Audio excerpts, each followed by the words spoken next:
వాళ్ళు తిట్టినా కొట్టినా పర్లేదు, నాకైతే వాళ్ళ ముగ్గురు కావాలి. ముగ్గురా? ఓహో, ఇప్పుడు నీకు ముగ్గురు కావాలా? నేనొక్కనే కాదా? కాదండి, ముగ్గురు కావాలి.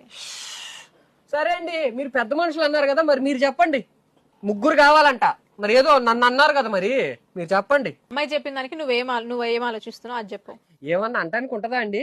ఇప్పుడు నన్ను ఒక్కనే కావాలంటే నా ఇష్టాన్ని చెప్పొచ్చు, నాకు ముగ్గురు కావాలంటే నేనేం చెప్తాను? వాళ్ళ సంగతి నీకు అనవసరం. నువ్వు చేసిన నువ్వు న్యాయం చేయాలి కదా, నువ్వు న్యాయం చేయాలి కదా. లైఫ్ లోకి వస్తుందంట, మిగతా వాళ్ళు ఎంత మంది ఉన్నా నాకు అనవసరం అంట.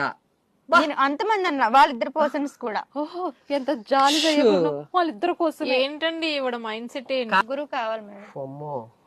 నేను లైఫ్ ఊహించుకోలేకపోతున్నా వాళ్ళు లేకపోతే, నా జీవితమే లేదు. ఎక్కడున్నావు అసలు నువ్వు? నేను ఏ ప్రపంచంలో బతుకుతున్నావు నువ్వు? ముగ్గురికి న్యాయం చేయాలనుకుంటున్నా. ఏం న్యాయం చేస్తావమ్మా నువ్వు? ఇప్పుడు ముగ్గురు అనింది, ఇంకో 2 నెలలు పోతే ఇంకొకటి వస్తాడు. ఏంది ముగ్గురికి న్యాయం చేసిద్దంట? ఏమే